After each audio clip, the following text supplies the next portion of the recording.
Hello friends, welcome back to our channel. Today we will discuss a very interesting topic, opportunities in bad news. Yes, opportunities in bad news. बहुत time market में अगर आप देखोगे कोई ना कोई तरह की बैड न्यूज़ आती है. बैड न्यूज़ को अगर मैं क्वांटिफाई करना चाहूँ या मैं समझना चाहूँ तो बैड न्यूज़ जो होती है वो एक स्टॉक पे भी आ सकती है, बैड न्यूज़ एक सेक्टर पे भी आ सकती है और बैड न्यूज़ मार्केट में भी आ सकती है. सो बैड न्यूज़ जो होता है वो स्टॉक के लिए भी हो सकता है, वो सेक्टर के लिए भी हो सकता है और वो मार्केट के लिए भी हो सकता है. For example, Covid is a bad news for entire market, right. अगर पूरा का पूरा मार्केट गिरा बिकॉज कोविड जैसा बैड न्यूज़ आया और उस वजह से एंटायर मार्केट वेंट डाउन. दूसरा एग्जाम्पल अगर दिया जाए, बिकॉज ऑफ कोविड कौन सा सेक्टर नहीं चल रहा है, ऑटो की सेल्स नहीं हो रही है, होटल, टूरिज्म, ट्रैवल सब बंद हुआ है. तो बिकॉज ऑफ कोविड जो बैड न्यूज़ है एक सेक्टर पे भी असर करता है. सो मार्केट तो गिरा ही गिरा, पर्टिकुलर सेक्टर जो है ऑटो और हॉस्पिटैलिटी इंडस्ट्री वो भी ज़्यादा अफेक्ट करे बजाय आईटी या फार्मा या दूसरे सेक्टर्स जो होते हैं. तीसरी बात आती है पर्टिकुलर स्टॉक के बारे में. एक न्यूज़ स्टॉक को अफेक्ट कर सकता है कि नहीं कर सकता है. How bad news can affect a stock, उसके लिए मैं एक सबसे अच्छा एग्जाम्पल दूँ तो वो है नेस्ले का. कुछ साल पहले almost like 3 to 4 years Nestle की मैगी प्रोडक्ट बंद हो गई थी और उस वजह से नेस्ले को भारी नुकसान हुआ.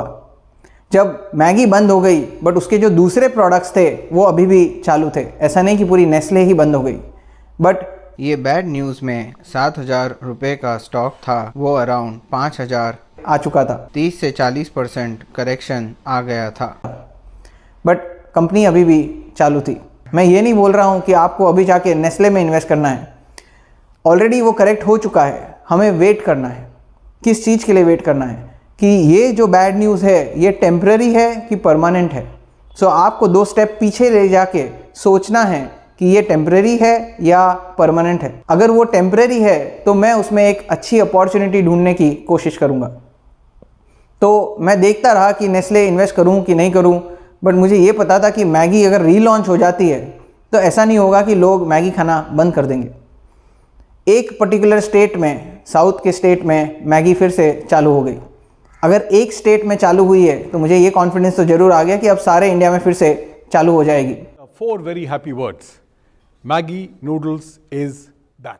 तो जैसे ही एक स्टेट में चालू हुई 5,000 रुपये का स्टॉक था अचानक से 7,000 7,500 तक पहुंच गया. नेस्ले बाय करना चालू कर दिया. सो मेरे माइंडसेट में क्लैरिटी आ गई कि अगर प्रोडक्ट रीलॉन्च हो गया है एक स्टेट में तो वो पैन इंडिया भी रीलॉन्च हो सकता है. मैगी के किस्से में हमने वो स्टॉक खरीद लिया. अब जैसे जैसे मैगी रीलॉन्च हो गई सारे स्टेट में, पैन इंडिया में फिर से मैगी बिकने लगी, ये स्टॉक वापस जो 2,000 आ चुका था 4-5 हज़ार पे पहुंच जाता है. और अगर उसकी जर्नी देखें अभी कोविड के बाद वो सेम स्टॉक जो आप 5,000 मिल रहा था 20,000 रुपये तक चला गया है. सो इसे अगर आप कंपेयर करो 5,000 रुपये का 20,000 हो जाता है. रिटर्न बन जाता है. पिछले वीडियो में मैंने बताया है कि अगर हमें इन्वेस्टिंग करना है तो बड़ा पैसा कमाना है. आज वाले वीडियो में मुझे ये समझ रहा हूँ कि वो बड़ा पैसा कमाने के लिए मुझे बाय कब करना है. मेरे को एक बगुले की तरह खड़ा रहना है और बगुले की कहानी एकदम पर्याप्त है ये पर्टिकुलर सिचुएशन में, क्योंकि बगुला क्या करता है वो लेक के बाजू में जाता है और वहाँ पे खड़ा हो जाता है. कुछ लोगों को अगर बगुला नहीं पता है, इट्स बेसिकली अ क्रेन और अ स्टॉर्क. वो वहाँ पे खड़ा हो जाता है और वो नीचे देखता रहता है और बिल्कुल हिलता नहीं है. जैसे ही उसे एक मछली दिखती है तुरंत अपनी चोंच से उसे पकड़ लेता है. वैसे ही इन्वेस्टर का माइंडसेट होना चाहिए. आप बैठे हुए हो, रिलैक्स हो, अचानक से एक बैड न्यूज़ आती है और नेस्ले जैसा स्टॉक 7,000 वाला 5,000 हो जाता है. आपको बगुला बनना है. वो अपॉर्चुनिटी है उसको सीज करने की. हमें जैसे बगुला मछली पकड़ता है, हमें वो अपॉर्चुनिटी मिलती है सीज करने की. अब मैं क्यों बोल रहा हूँ कि मुझे वो पॉइंट पे इन्वेस्ट करना है, क्योंकि अगर मैं बाइंग लोअर भाव पे कर पाता हूँ which is also called as value investing. मुझे को ये समझ में आ गया कि अगर मैंने 2,000 का स्टॉक पकड़ा है और वो 20,000 हो जाता है तो 10 गुना रिटर्न होता है. सेम स्टॉक जो 4 या 5,000 का है वो अगर 20,000 होता है वो सिर्फ 4 या 5 गुना होता है. सो हमें लोएस्ट भाव में स्टॉक पकड़ना है। ये हुआ मैगी का एग्जाम्पल। एक और बहुत अच्छा एग्जाम्पल है जो एफएमसीजी सेक्टर था। पतंजलि अचानक से एफएमसीजी में एंटर करता है, वो ढेर सारे बिस्किट लॉन्च करता है। सेम कहानी, ब्रिटानिया का स्टॉक नीचे करेक्ट होना चालू हो जाता है और करेक्शन तो आया ब्रिटानिया के स्टॉक में। एक और न्यूज़ आती है कि ब्रिटानिया या इन जनरल जो ब्रेड बनाई जाती है उसमें पोटेशियम यूज़ होता है और पोटेशियम से कैंसर होता है। तौर पर एफएसएसएआई ने पोटेशियम ब्रोमेट का इस्तेमाल को बैन किया है, जो कि पोटेशियम ब्रोमेट के इस्तेमाल से कैंसर जैसी बीमारियां होती हैं। सो ब्रिटानिया ब्रेड भी बनाती थी तो स्टॉक ऑलरेडी करेक्टेड था बिकॉज ऑफ पतंजलि, और ब्रेड की वजह से जो ये एक नई न्यूज़ आई उससे और करेक्ट हो गया। Again what to do, seize the opportunity. अगर वो ब्रेड बनाना बंद भी कर दे, अगर ब्रिटानिया ब्रेड बनाना बंद भी कर दे, सिर्फ 5% रेवेन्यू उसकी ज़ीरो होएगी, बाकी तो वो बिस्किट बना ही रहा है। सो वापस उसकी गाड़ी चालू हो जाती है। गाइस, मैं ये कहना चाहता हूँ कि बैड न्यूज़ तो आती रहेगी। वो एक स्टॉक के लिए आ सकती है, जो हमने अभी नेस्ले और ब्रिटानिया के बारे में बात करी। वो एक सेक्टर के लिए आ सकती है, जैसे मैंने बोला कि कोविड में 2 सेक्टर बहुत ही पिटे हैं, एक तो ऑटो है और दूसरा होटल इंडस्ट्री है, और तीसरा मैंने कहा कि मार्केट के लिए भी एक बैड न्यूज़ आ सकती है जिसमें पूरा मार्केट डाउन हो जाता है। बहुत ही अच्छा एग्जाम्पल देता हूँ। सबको पता है डीमोनेटाइजेशन हुआ था। To break the grip of corruption and black money, we have decided that the 500 rupee and 1000 rupee currency notes presently in use will no longer be legal tender from midnight to night. नोटबंदी के time सारा का सारा market 10 to 15% अचानक से correct हो गया, but सबसे इम्पैक्ट किसको पड़ा? जो फाइनेंशियल कंपनीज हैं। फॉर एग्जाम्पल बजाज फाइनेंस, 1200 रुपये वाला स्टॉक 700-800 रुपये पे आ गया इन मैटर ऑफ 3 to 4 वीक्स। मतलब एक महीने के अंदर ही 1200 वाला स्टॉक 700-800 रुपये पे आ जाता है। हमें अब ये समझना है, क्या लगता है आपको कि अगर डिमोनेटाइजेशन हुआ है वो लोग अपनी ईएमआई नहीं भरेंगे? तो 3 महीने बाद जब बजाज फाइनेंस के एमडी टीवी पे आते हैं, वो बोलते हैं कि बिकॉज ऑफ डिमोनेटाइजेशन लोगों ने पैसा भरना चालू कर दिया है, एक्स्ट्रा पैसा भर रहे हैं। जो हमें ईएमआई चाहिए थी 3000 की, 5000 की, लोग 10,000, 20,000, 15,000 दे रहे हैं क्योंकि उनको कैश हटाना है। तो हमें ये समझना होता है कि यही हमारी बेस्ट अपॉर्चुनिटी है। एक तो बेस्ट स्टॉक है, ऑलरेडी करेक्ट हो चुका है और वो टेम्परेरी फेज है करेक्शन का। अगर मैंने ये टाइम पे हथौड़ा मार दिया तो बहुत बड़ा पैसा कमा सकता हूँ।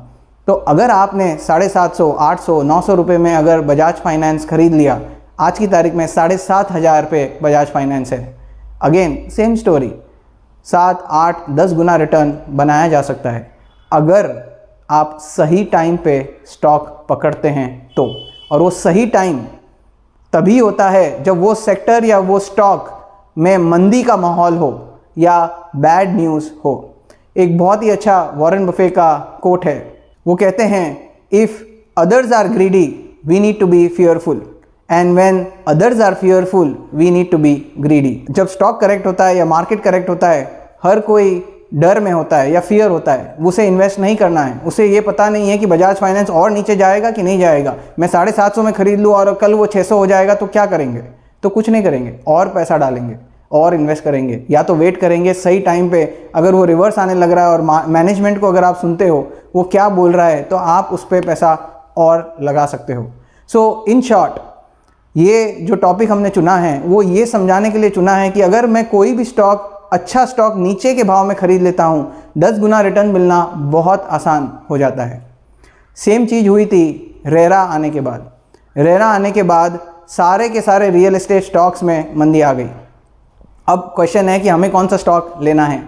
सिंपल, आप जाके देखिए मार्केट लीडर कौन है, किसकी सबसे ज़्यादा सेल हो रही है। सो गोदरेज प्रॉपर्टी एक स्टॉक आपको आराम से मिल जाएगा कि हम इस पे पैसा लगा सकते हैं।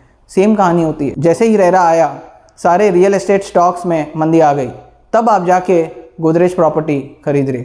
सो सेम स्टॉक जो 400, 500, 600 में मिलता है आज 1800 पहुंच जाता है, तो 3 गुना रिटर्न फटाफट बन जाता है। सो सिंपल फॉर्मेट ये होगा, कभी भी बैड न्यूज़ अगर आती है तो आपको उसको एक अपॉर्चुनिटी की तरह सोचना होगा। एक अच्छे माइंडसेट के साथ, इन्वेस्टर वाला माइंडसेट के साथ आपको इन्वेस्टमेंट ढूंढना होगा, तभी आप best stock at lowest price खरीद सकते हैं। एक स्टॉक है जो मुझे बहुत पसंद है और मैं वो कहानी आपके साथ शेयर करूंगा, पिरामल एंटरप्राइज लिमिटेड। सो PEL करके उसका सिंबल है। उनके पास 3 बिजनेस है। एक बिजनेस है फार्मा का, दूसरा बिजनेस उन्होंने चालू किया रियल एस्टेट का, मतलब वो अब बिल्डिंग्स बनाते हैं और फ्लैट्स बेचते हैं, और तीसरा वो बिल्डर्स को फाइनेंस करते हैं। तो ये 3 इनके सेक्शन हैं जो वो काम करते हैं। अब सबसे पहले तो मार्केट क्रैश हो रहा है, तो सारे स्टॉक्स नीचे गिर रहे हैं, PEL भी नीचे गिर रहा है। 3,000 रुपये का स्टॉक आराम से 1,500 पे आ गया। उसके बाद रियल एस्टेट, जो रेरा वाला प्रॉब्लम हुआ रियल एस्टेट की वजह से, क्योंकि ये रियल एस्टेट में भी प्रेजेंट हैं, इस वजह से वो 1,500 वाला स्टॉक आराम से 1,100-1,200 पे आ गया। उसके बाद कोविड का एक और फॉल आ गया, 700 रुपये तक वो स्टॉक चला गया।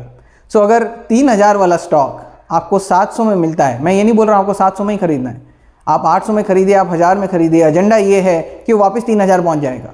मैं अगर 1000 में भी खरीदता हूँ और 3,000 पहुँच जाता है, तो अगर आप देखोगे तो 3 गुना रिटर्न फटाफट बन जाता है। सो मुझे अगर सिंप्लीफाई करना है तो मैं क्लियर हूँ कि बैड न्यूज़ में अच्छे स्टॉक्स लोएस्ट भाव पे मिल सकते हैं या लोअर वैल्यूएशंस में मिल सकते हैं, और वो टाइम अगर आप सीज कर लेते हो अपॉर्चुनिटी, तो एक अच्छा पैसा बना सकते हो, एक अच्छा रिटर्न बन सकता है। ये सब तो हो गई कहानियाँ जो पास्ट हिस्ट्री में हुई हुई है। अब हम बात करते हैं, कोविड का तो फॉल आ चुका है, आगे जाने वाले टाइम में 1 साल 2 साल 3 साल हम कौन से स्टॉक्स या सेक्टर को चुनें जो हमें अच्छा रिटर्न दे सकते हैं। एक पर्टिकुलर सेक्टर जो है ऑटो, उसमें सारे के सारे ऑटो स्टॉक दबे हुए हैं। 2 स्टॉक पे अगर आप ध्यान दें, बजाज ऑटो और मारुति, इन दोनों पे हमें ध्यान दे सकते हैं, क्योंकि ये टॉप पे नहीं चल रहे। मार्केट 52 वीक हाई पर है, पर ये स्टॉक्स टॉप पे नहीं है। इसका कारण ये है कि उनके पास सेल्स नहीं आ रही है, उनके ज़्यादा व्हीकल नहीं बिक रहे हैं, और वो व्हीकल आफ्टर मार्च 2022 ही बिकेंगे, जब कोविड का सिनारियो थोड़ा एकदम क्लियर हो जाएगा और इकोनॉमी में थोड़ा सा राइज आएगा। सो एक स्टॉक हो गया मारुति और बजाज ऑटो, जो ऑटो रिलेटेड स्टॉक हुए। दूसरा स्टॉक आपको होटल इंडस्ट्री से भी आप ढूंढ सकते हैं, ट्रैवल या टूरिज्म वाली इंडस्ट्री से भी आप ढूंढ सकते हैं, बट आपको वही स्टॉक लेना है जो वो सेक्टर का मार्केट लीडर हो। तो अगर मैं ट्रैवल टूरिज्म में ढूंढता हूँ तो मुझे इंडियन होटल्स ही पसंद है। अगर मैं टूरिज्म ढूंढता हूँ तो मुझे एकदम क्लियर है कि मेरे को इंडिगो ही खरीदना है, मुझे VIP ही खरीदना है। So best stock in the worst sector अगर वर्स्ट चल रहा है, उसमें मैं बेस्ट स्टॉक खरीदना चाहता हूँ एट लोएस्ट वैल्यूएशन, और अगर मैं वो स्टॉक लोएस्ट वैल्यूएशन में खरीद लेता हूँ तो मेरा मल्टीप्लायर बढ़ जाता है। सो 3 गुना 4 गुना 5 गुना 10 गुना रिटर्न बनाना एकदम आसान हो जाता है। जैसे ही इकोनॉमी पटरी पे आएगी, सब लोग वापस ट्रैवल करना चालू कर देंगे, उससे आपका ऑटो का भी सेल्स होगा, उससे आपका ट्रैवल और टूरिज्म भी बढ़ेगा, और लोग अगर बाहर जाना चालू कर देंगे तो बैग्स और वो सब की भी बिक्री चालू हो जाएगी। सो आपको ये समझना है कि कौन से सेक्टर्स पिटे हुए हैं, कौन से सेक्टर्स में बैड न्यूज़ है, कौन से स्टॉक की बैड न्यूज़ है, वो पर्टिकुलर स्टॉक मार्केट लीडर होना ज़रूरी है। सो आपको एक फोकस ये करना है, जो स्टॉक या सेक्टर आप चुनते हो, एक पर्टिकुलर स्टॉक अगर आपको चुनना है और आपके पोर्टफोलियो में डालना है, ये आपको देखना है कि वो मार्केट लीडर है कि नहीं वो पर्टिकुलर सेक्टर का। उसे आप इन्वेस्ट करिए एट लोएस्ट वैल्यूएशन में, और उसको आप होल्ड करिए 3 साल 5 साल 10 साल के लिए, तो एक बड़ा पैसा बन सकता है। सो आई होप आपको ये वीडियो समझ में आया होगा कि बैड टाइम्स में हमें गुड अपॉर्चुनिटीज़ मिल सकती है अगर हम एक इन्वेस्टर के माइंडसेट से सोचें। So I hope you guys like the video. Thank you very much for watching. Also in the comment section आप हमें ये बताइए कि आप किन स्टॉक्स पे पैसा लगाना पसंद करेंगे, कौन से स्टॉक्स या कौन से सेक्टर डूबे हुए हैं या करेक्टेड हैं जिसमें आपको पैसा लगाना है। And do let us know in the comment section और कौन से टॉपिक्स पे हमें वीडियो बनाने चाहिए। Till then keep loving, keep sharing.